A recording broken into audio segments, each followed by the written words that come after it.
Hello friends, welcome back to our channel. This is Shalini. കഴിഞ്ഞ വീഡിയോയിൽ stock clear ചെയ്യുന്നതിനെ കുറിച്ചാണ് പറഞ്ഞത്. ഈ വീഡിയോയിൽ നമുക്ക് ബാച്ച് വൈസ് ഡീറ്റെയിൽസ് എങ്ങനെയാണ് ടാലിയിൽ സെറ്റ് ചെയ്യുന്നതെന്ന് നോക്കാം. ഇത് സാധാരണ രീതിയിൽ ഫാർമസ്യൂട്ടിക്കൽ കമ്പനീസ് അതുപോലെയുള്ള പെരിഷബിൾ ആയിട്ടുള്ള പ്രോഡക്ട്സ് കൈകാര്യം ചെയ്യുന്ന സ്ഥാപനങ്ങളാണ് ഇത് കൂടുതലായിട്ടും കൈകാര്യം ചെയ്യുന്നത്. അവിടെയാണ് നമുക്ക് മാനുഫാക്ചറിങ്ങിന് എക്സ്പയറി ഡേറ്റ് ഒക്കെ കൊടുക്കേണ്ടത്. ഇത് എത്രത്തോളം നമ്മുടെ സ്റ്റോക്ക് ക്ലിയറൻസിനെ ഹെൽപ്പ് ചെയ്യുന്നു എന്നുള്ളതിനെ കുറിച്ചും കൂടെ നോക്കാം. അതിനായിട്ട് നിങ്ങൾ ഏത് കമ്പനിയിലാണോ വർക്ക് ചെയ്യുന്നത് ആ കമ്പനി നിങ്ങൾ സെലക്ട് ചെയ്യുക. ഞാൻ എൻ്റെ കമ്പനി സെലക്ട് ചെയ്തിട്ട് കഴിഞ്ഞു. ബാച്ച് വൈസ് സെറ്റപ്പ് ചെയ്യുന്നതിനായിട്ട് നിങ്ങൾ ആദ്യം ചെയ്യേണ്ട F11 ഫീച്ചേഴ്സിൽ പോയിട്ട് ഇൻവെന്ററി ഫീച്ചേഴ്സിൽ പോയിട്ട് maintain batch wise details yes ആക്കി കൊടുക്കുക. Set expiry dates for batches yes accept ചെയ്തതിന് ശേഷം തിരിച്ച് നിങ്ങൾ ഗേറ്റ്വേ ഓഫ് ടാലി എന്ന് പറയുന്ന ഈ ഒരു സ്ക്രീനിൽ എത്തുക. അതിൽ അക്കൗണ്ടിങ് വൗച്ചേഴ്സിൽ പോവുക. നിങ്ങൾ എന്താ ചെയ്യുന്നത്? പർച്ചേസ് എടുക്കുക. പർച്ചേസ് ഇൻവോയ്സ് ഉണ്ടാകുമല്ലോ. ഇത്തരത്തിലുള്ള കമ്പനികൾക്കെല്ലാം പർച്ചേസ് ഇൻവോയ്സും ഉണ്ടാകും, അതുപോലെ തന്നെ സെയിൽസ് ഇൻവോയ്സും ഉണ്ടാകും. ഇതൊക്കെ നമുക്ക് ഓൾറെഡി അറിയാവുന്ന കാര്യമാണ്.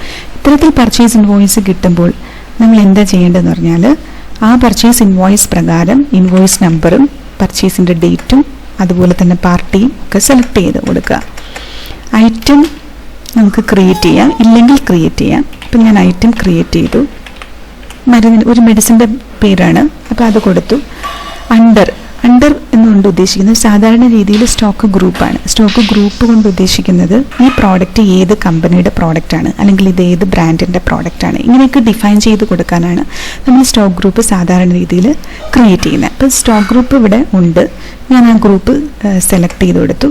ഇനി കാറ്റഗറി എന്ന് പറയുന്നത് ഈ മെഡിസിൻ ഏത് വിഭാഗത്തിൽപ്പെട്ടതാണ്, അത് പെയിൻ കില്ലറാണോ അല്ലെങ്കിൽ മറ്റേതെങ്കിലും തരത്തിലുള്ള മെഡിസിനാണോ എന്നുള്ള ഒരു കാറ്റഗറൈസേഷൻ നിങ്ങൾക്ക് കൊടുക്കാനായിട്ട് സാധിക്കും. അപ്പം ഞാൻ കാറ്റഗറിയും കൊടുത്തു. ഇനി യൂണിറ്റ് എന്ന് പറയുമ്പോൾ അറിയാലോ, മെഷർമെൻറ്റ് ഉണ്ടായിരിക്കണം. അപ്പം യൂണിറ്റ് സെലക്ട് ചെയ്യുക. അതുപോലെ തന്നെ ഓൾട്ടർനേറ്റീവ് യൂണിറ്റ്സ് ചോദിക്കാനായിട്ട് നിങ്ങൾ എന്താ ചെയ്യേണ്ടതെന്ന് പറഞ്ഞാൽ ഇപ്പം നമുക്കിപ്പം ഒരു ബോക്സിനകത്ത് 10 എണ്ണം ഉണ്ട്. ഇങ്ങനെയൊക്കെ നമുക്ക് സെറ്റ് ചെയ്യാനായിട്ട് വേണ്ടിയിട്ടാണ് ഓൾട്ടർനേറ്റീവ് യൂണിറ്റ്സ് സാധാരണ രീതിയിൽ സെലക്ട് ചെയ്യേണ്ട കാര്യം ഉള്ളത്. അപ്പം നമുക്ക് എങ്ങനെയാണെന്ന് നോക്കാം. അപ്പം യൂണിറ്റ്സ് ഓൾറെഡി നമ്പേഴ്സ് ഇവിടെ ഉണ്ട്. അപ്പം എനിക്ക് ബോക്സ് എന്നും പറഞ്ഞൊരെണ്ണം വേണം. അപ്പം ഞാൻ ബോക്സ് അവിടെ നിന്നുകൊണ്ട് തന്നെ ഓൾട്ടർ ഇട്ടിട്ട് ബോക്സ് ക്രിയേറ്റ് ചെയ്തതിന് ശേഷം ഇനി ഇവിടെ ഓൾട്ടർനേറ്റീവ് യൂണിറ്റ്സിനകത്ത് നമുക്ക് ഇങ്ങനെ സെലക്ട് ചെയ്ത് കൊടുക്കാം. ഇപ്പം നമ്പേഴ്സ് ഇവിടെ യൂണിറ്റ് ബോക്സ് കൊടുത്ത് ഓൾട്ടർനേറ്റീവ് യൂണിറ്റ്സിൻ്റെ അവിടെ വന്ന് നമ്പേഴ്സ് സെലക്ട് ചെയ്തിട്ട് ഇപ്പം 10 numbers is equal to 1 box ഇങ്ങനെയൊക്കെ കൊടുക്കാം. അപ്പോൾ ഒരു ബോക്സിനകത്ത് 10 എണ്ണം എന്നാണ് ഉദ്ദേശിക്കുന്നത്. അപ്പോൾ ഇതേ രീതിയിൽ നമുക്ക് ക്രിയേറ്റ് ചെയ്ത് സെറ്റ് ചെയ്ത് കൊടുക്കാനൊക്കെ സാധിക്കും എന്നുള്ളതാണ്. ഈ ഓൾട്ടർനേറ്റീവ് യൂണിറ്റ്സ് എന്ന് പറയുന്ന ഫംഗ്ഷൻ ഇവിടെ വരണമെന്നുണ്ടെങ്കിൽ F12 കോൺഫിഗറേഷനകത്ത് set alternative units for stock items ഇത് SC കിടക്കണം, എന്നാൽ മാത്രമേ നമുക്ക് ഓൾട്ടർനേറ്റീവ് യൂണിറ്റ്സ് ഇവിടെ കിട്ടത്തുള്ളൂ. അതുപോലെ തന്നെ സ്റ്റോക്ക് കാറ്റഗറി ചെയ്യണമെങ്കിൽ നിങ്ങൾ F11 ഫീച്ചേഴ്സിൽ പോയിട്ട് മെയിൻറ്റെയിൻ സ്റ്റോക്ക് കാറ്റഗറി എന്ന് പറയുന്ന ഓപ്ഷനും SC കൊടുത്താൽ മാത്രമേ ഈ ഓപ്ഷൻ ഇവിടെ കിട്ടത്തുള്ളൂ. അത് പ്രത്യേകം ശ്രദ്ധിക്കണം. ഇതെല്ലാം ചെയ്തിട്ട് നമുക്ക് സ്റ്റോക്ക് ഐറ്റം ക്രിയേഷൻ സ്ക്രീനിൽ നിന്നുകൊണ്ട് തന്നെ ഓൾട്ട് സീറ്റ് ഇതെല്ലാം സെറ്റപ്പ് ചെയ്തെടുക്കാവുന്നതാണ്. ഇത്രയും ചെയ്ത് കഴിഞ്ഞതിന് ശേഷം നമ്മൾ എന്താ ചെയ്യേണ്ടതെന്ന് പറഞ്ഞാൽ സ്റ്റാറ്റ്യൂട്ടറി ഇൻഫർമേഷൻ്റെ അവിടെ വന്നിട്ട് GSTയുടെ ഫംഗ്ഷനൊക്കെ ആക്ടിവേറ്റ് ചെയ്ത് കൊടുക്കണം. ഇപ്പോൾ ഇവിടെ ഞാനിപ്പോൾ ഒരു ഡെമോ കമ്പനി ക്രിയേറ്റ് ചെയ്തിട്ടാണ് നിങ്ങൾക്കിത് പറഞ്ഞു തരുന്നത്. അതുകൊണ്ട് GSTയുടെ ഫംഗ്ഷനൊന്നും ഇവിടെ ഇല്ല. അത് കാരണം ഞാൻ F11 ഫീച്ചേഴ്സിൽ പോയിട്ട് സ്റ്റാറ്റ്യൂട്ടറി ഫീച്ചേഴ്സ് എടുത്തിട്ട് F3 സ്റ്റാറ്റ്യൂട്ടറി ഫീച്ചേഴ്സ് എടുത്ത് GST എന്ന് പറയുന്ന ഓപ്ഷനൊക്കെ എസ് ആക്കി കൊടുത്ത് അക്സെപ്റ്റ് ചെയ്തു കഴിഞ്ഞതിന് ശേഷം നമുക്ക് ഇവിടെ വന്നു കഴിഞ്ഞാൽ ഈ സ്റ്റാറ്റ്യൂട്ടറി ഇൻഫർമേഷൻ GSTയുടെ കാര്യങ്ങളൊക്കെ ഇവിടെ വരും. ഇപ്പം set alter GST details yes ആക്കി കൊടുക്കുക. കാൽക്കുലേഷൻ ടൈപ്പ് ഓൺ വാല്യൂ വേണം കൊടുക്കാൻ. ഓൺ വാല്യൂ എന്ന് പറഞ്ഞാൽ ഇപ്പോൾ quantity into rate is equal to value. ആ വാല്യൂവിന് മേൽ വേണം ടാക്സ് കാൽക്കുലേറ്റ് ചെയ്യാൻ. ടാക്സബിലിറ്റി എന്ന് പറയുന്നത് നിങ്ങളിവിടെ സെലക്ട് ചെയ്യുക. എക്സെപ്റ്റ് പ്രോഡക്റ്റ് ആണോ, നിൽ റേറ്റഡ് ആണോ, ടാക്സബിൾ കൊടുക്കുക. ഈ പ്രോഡക്റ്റിന് 5% ഇരിക്കട്ടെ. ഓക്കെ, ഇത്രയും സെറ്റപ്പ് ചെയ്ത് കൊടുക്കുക. ഇനി ഇതൊക്കെ സാധാരണ രീതിയിൽ എല്ലാവർക്കും ചെയ്യാവുന്ന കാര്യങ്ങളാണ്. ഇനി നമുക്ക് നമ്മുടെ പ്രോഡക്റ്റ് സെലക്ട് ചെയ്യുമ്പോൾ ഇപ്പോൾ എത്ര ബോക്സാണ് വാങ്ങിയത്, 10 ബോക്സ് ബ്രാക്കറ്റിൽ തന്നെ 100 എണ്ണം എന്ന് വരും. അത് ഓൾട്ടർനേറ്റീവ് യൂണിറ്റ് സെറ്റ് ചെയ്ത് കൊടുത്തുകൊണ്ടാണ്. ഇനി ഇതിൻ്റെ റേറ്റൊക്കെ കൊടുക്കുക. റേറ്റ് കൊടുക്കുമ്പോൾ ഇനി പ്രത്യേകം ശ്രദ്ധിക്കേണ്ട ഒരു കാര്യമുണ്ട്. പ്രോഡക്റ്റ് ചെയ്യുമ്പോൾ നിങ്ങൾ ഇവിടെ മെയിൻറ്റെയിൻ ഇൻ ബാച്ചസ് എന്ന് പറയുന്ന ഓപ്ഷൻ എസ് കൊടുത്ത് തന്നെ ചെയ്യണം. Maintain in batches. ഇപ്പം ഞാൻ ആ പ്രോഡക്റ്റ് ഓൾട്രേഷനിലോട്ട് വന്നത് അവിടെ നിന്നുകൊണ്ട് കൺട്രോൾ എൻ്റർ അടിച്ചതുകൊണ്ടാണ് ഇങ്ങനെ വന്നത്. ഓൾട്രേഷൻ സ്ക്രീൻ എന്ന് maintain batches yes, track manufacturing date yes, expiry date yes, ഇത് രണ്ടും കൊടുത്ത് ആക്സെപ്റ്റ് ചെയ്യാം. ആക്സെപ്റ്റ് ചെയ്യുമ്പോഴത്തേക്ക് നമുക്ക് ഐറ്റം അലോക്കേഷൻ്റെ സ്ക്രീൻ വരും. അവിടെ സാരിഡൻ ആ ഐറ്റം വന്നു. ബാച്ച് നമ്പർ അവർ ചോദിക്കും. ബാച്ച് നമ്പർ നമ്മളൊരു പുതിയൊരു ബാച്ച് നമ്പർ സെറ്റ് ചെയ്ത് കൊടുക്കുക.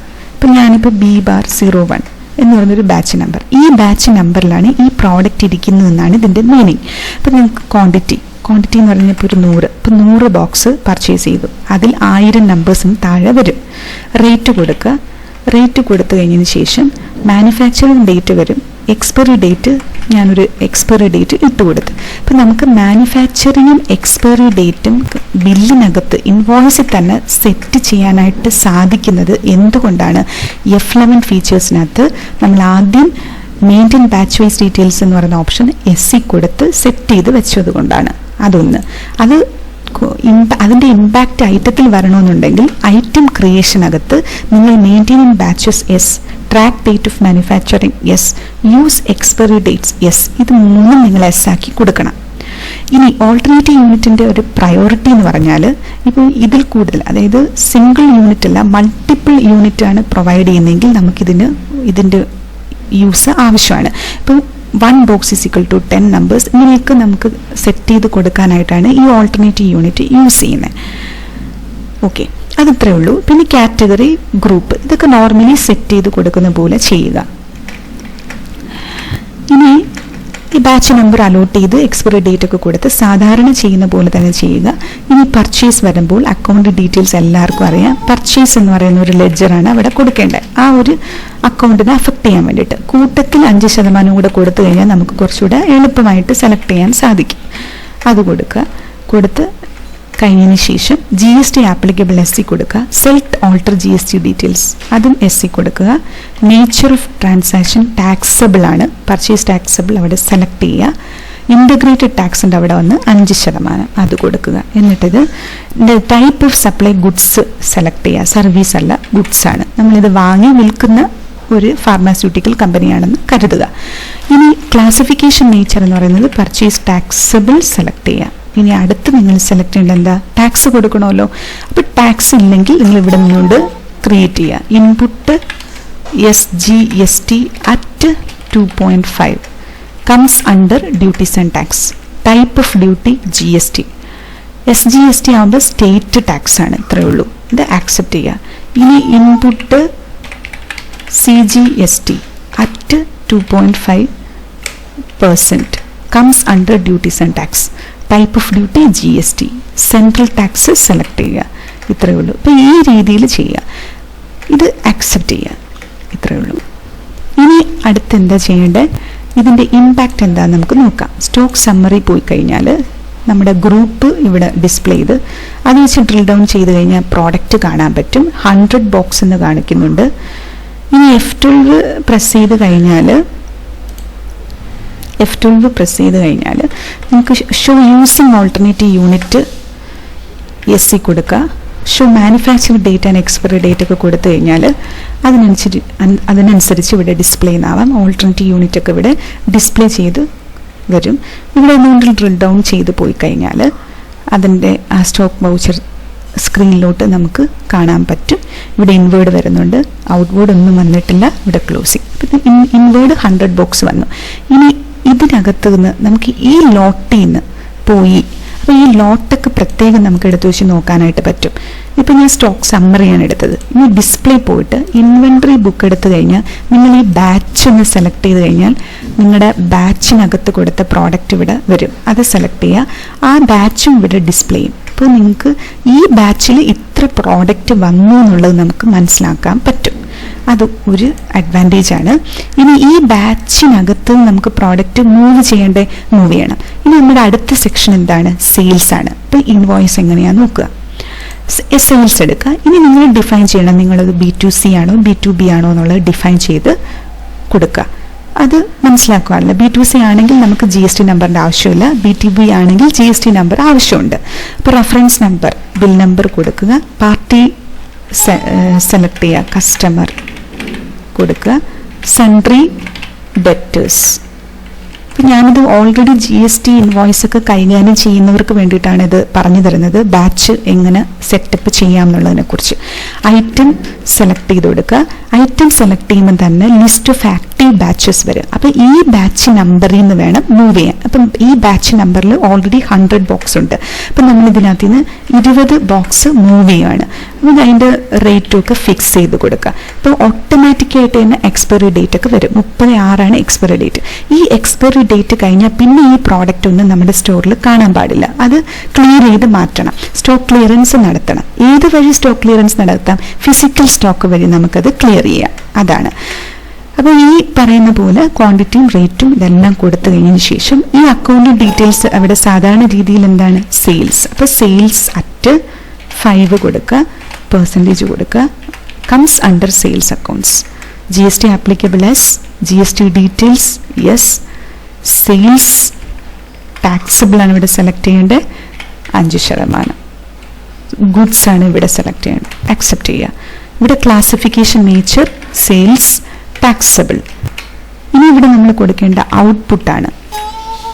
സെയിൽ ചെയ്യുമ്പോൾ output tax, outputs CGST at 2.5, duties and tax, GST, tax central tax കൊടുക്കുക. ഇനി output SGST at 2.5% comes under duties and tax, GST, SGST ആകുമ്പോൾ സ്റ്റേറ്റ്. അപ്പോൾ 2 സെക്ഷനിലായിട്ട് നമ്മൾ ഡിവൈഡ് ചെയ്ത് കൊടുത്തു. 5% 2.5 സെൻട്രലിനും കൊടുത്തു, 2.5 സ്റ്റേറ്റിനും കൊടുത്തു. സാധാരണ രീതിയിൽ നമ്മൾ എന്ത് ചെയ്തു? സെയിൽസ് ഇൻവോയ്സ് പാസ് ചെയ്തു. ഇങ്ങനെയാണ് ഒരു ബാച്ച് നമ്പറുമായിട്ട് റിലേറ്റഡ് ആയിട്ട് ഇൻവോയ്സ് സെറ്റ് ചെയ്യുന്നത്. ഇനി നമുക്ക് പോയിട്ട് ആ ബാച്ചിനകത്ത് തന്നെ നോക്കാം. ഡിസ്പ്ലേ പോയിട്ട് ഇൻവെൻട്രി ബുക്സ് എടുത്ത് ബാച്ച് ഒന്ന് നോക്കുക. ബാച്ചിൽ ആ പ്രോഡക്റ്റ് സെലക്ട് ചെയ്യുക. ഇനി ആ ബാച്ച് നമ്പർ സെലക്ട് ചെയ്യുമ്പോൾ ആ ബാച്ച് നമ്പറിനകത്തുള്ള മൂവ്മെൻറ്റ് നമുക്കറിയാൻ പറ്റും. പർച്ചേസ് ഇത്ര 100 വന്നു, സെയിൽസ് 20 പോയി എന്നുള്ളത് മനസ്സിലാവും. ഇങ്ങനെ അപ്പോൾ അതിൻ്റെ എക്സ്പയറി ഡേറ്റ്, മാനുഫാക്ചറിങ് ഡേറ്റ് ഒക്കെ മുകളിൽ തന്നെ അത് ഡിസ്പ്ലേ ചെയ്യും. ഈ 36 കഴിഞ്ഞതിന് ശേഷം ഈ പ്രോഡക്റ്റ് നമ്മുടെ സ്റ്റോക്കിൽ നിന്ന് എടുത്ത് ക്ലിയർ ചെയ്യണം. ക്ലിയർ ചെയ്ത് അത് ഇല്ല 0 ആണെന്നുള്ളത് നമുക്ക് ഉറപ്പുവരുത്തണം. അപ്പോൾ നമ്മുടെ ഫിസിക്കൽ സ്റ്റോക്കിൽ പോയിട്ട് ഇൻവെൻട്രി വൗച്ചേഴ്സിൽ Alt F10 ഫിസിക്കൽ സ്റ്റോക്ക് എടുത്തിട്ട് സാരിഡൺ, അത് നമ്മുടെ ഡേറ്റ് 36 കഴിഞ്ഞാൽ പിന്നെ അതിൻ്റെ എക്സ്പയറി ഡേറ്റ് തീർന്നു. ഇപ്പോൾ 1/7 ബാച്ച് 1/7 ആകുമ്പോഴത്തേക്കും ന്യൂ ബാച്ച് നമ്പർ ഇവിടെ ഡിസ്പ്ലേ ചെയ്യത്തില്ല. ഡേറ്റ് 36 വരെ ഉള്ളത് കൊണ്ടാണ് അത് അവിടെ വരാത്തത്. 36 ഇട്ടപ്പോഴത്തേക്ക് ആ ബാച്ച് അവിടെ വന്ന് 80 ബോക്സ് അവിടെ കിടപ്പുണ്ട്. അതിൻ്റെ എക്സ്പയറി ഡേറ്റ് 30 വരെയുള്ള. അപ്പം നമുക്ക് ആ ഡേറ്റ് വെച്ചിട്ട് തന്നെ അത് ക്ലിയർ ചെയ്ത് മാറ്റണം. ഇനി എല്ലാം മൂവ് ചെയ്ത് കഴിഞ്ഞു എന്നുണ്ടെങ്കിൽ നമുക്ക് കറക്റ്റായിട്ട് അത് മൂവ് ചെയ്യുന്നുണ്ടെങ്കിൽ ഈ ഫിസിക്കൽ സ്റ്റോക്കിൻ്റെ ആവശ്യമില്ല. പക്ഷെ നമ്മൾ ഏതെങ്കിലും കാരണവശാൽ വിട്ടുപോവുകയോ അല്ലെങ്കിൽ നമ്പർ മാറി അടിക്കുകയോ ഒക്കെ, ബാച്ച് നമ്പർ മാറി അടിക്കുകയോ ചെയ്യുമ്പോഴാണ് ഈ സ്റ്റോക്ക് ക്ലിയറൻസിൻ്റെ ആവശ്യകത കൂടിക്കൂടി വരുന്നത്. അപ്പോഴാണ് തെറ്റായിട്ട് നെഗറ്റീവ് നമ്പറും കൂടുതൽ സ്റ്റോക്കും ഒക്കെ സ്റ്റോക്ക് സമ്മറിയിൽ കാണുന്നത്. അപ്പോൾ നമുക്ക് ഈ പ്രോഡക്റ്റ് ഈ സ്റ്റോക്കിൽ ഇല്ല എന്ന് ഉറപ്പുവരുത്തുകയാണെങ്കിൽ സ്റ്റോക്കിൽ നില്ലാണ്, പക്ഷെ നമുക്കിവിടെ നമ്മുടെ കമ്പ്യൂട്ടർ ഫിഗറിൽ 2 എണ്ണം കിടപ്പുണ്ട് എന്നൊക്കെ തോന്നുവാണെങ്കിൽ നമ്മൾ എന്ത് ചെയ്യണം? 0 ആക്കണമെന്നുണ്ടെങ്കിൽ ഇവിടെ 0 ആക്കുക. അതുപോലെ തന്നെ ആക്ച്വലി നമുക്കിപ്പോൾ 100 എണ്ണം ഉണ്ട്, ഇവിടെ 20 ഉള്ളൂ എങ്കിൽ ഇവിടെ 100 ആക്കുക. അപ്പോൾ ആക്ച്വലി നമ്മുടെ സ്റ്റോറിൽ എത്രയാണോ ഇരിക്കുന്നത് ആ എണ്ണം വേണം എപ്പോഴും ഫിസിക്കൽ സ്റ്റോക്ക് വെരിഫിക്കേഷൻ ചെയ്യുമ്പോൾ കൊടുക്കേണ്ടത്. അങ്ങനെ വേണം സ്റ്റോക്ക് നമ്മൾ കൊടുത്ത് ക്ലിയർ ചെയ്യേണ്ടത്. അത് നിങ്ങൾ പ്രത്യേകം നോട്ട് ചെയ്യുക. അപ്പോൾ ഈ രീതിയിൽ നിങ്ങൾ ഫിസിക്കൽ സ്റ്റോക്ക് അഡ്ജസ്റ്റ് ചെയ്യണം. ആക്ച്വലും അതുപോലെ മാനുഫാക്ചറിങ് ഡേറ്റും എക്സ്പയറി ഡേറ്റും കൊടുത്ത് ചെയ്യുമ്പോഴുള്ളൊരു ഗുണം അതാണ്. പ്രത്യേകമായിട്ട് നമുക്ക് റിപ്പോർട്ടിൽ പോയിട്ട് എന്ത് ചെയ്യാൻ പറ്റും? ഇൻവെൻട്രി ബുക്കിൽ പോയിട്ട് കറക്റ്റായിട്ട് ആ ബാച്ച് എടുത്ത് തന്നെ നോക്കാനായിട്ട് നമുക്ക് പറ്റും എന്നുള്ളതാണ്. സ്റ്റോക്ക് സമ്മറിയിൽ പിന്നെ എല്ലാ രീതിയിലുള്ള എല്ലാ സ്റ്റോക്കും നമുക്ക് ഡിസ്പ്ലേ ചെയ്യാനായിട്ട് സാധിക്കും എന്നുള്ളതാണ്. ഇതിനനുസരിച്ച് സ്റ്റോക്ക് എന്ത് ചെയ്യണം? ക്ലിയർ ചെയ്ത് മാറ്റണം. ഇതാണ്. അപ്പോൾ ഇന്നത്തോടുകൂടി ഈ വീഡിയോ പൂർണ്ണമാവുകയാണ്. അപ്പോൾ അടുത്ത വീഡിയോയിൽ അടുത്ത സെക്ഷനായിട്ട് വരും. 1-2 പേര് പേറോൾ വൗച്ചറിനെ കുറിച്ച് സെറ്റ് ചെയ്യാൻ പറഞ്ഞു. അതുപോലെ കോസ്റ്റ് സെൻറ്റർ എന്താണെന്നൊക്കെ ചോദിച്ചുകൊണ്ട് വന്നിട്ടുണ്ട്. അപ്പോൾ നമുക്ക് തുടർന്നുള്ള വീഡിയോയിൽ അതൊക്കെ ഇടാവുന്നതാണ്. അപ്പോൾ friends, okay, thank you so much for this watching. Thank you.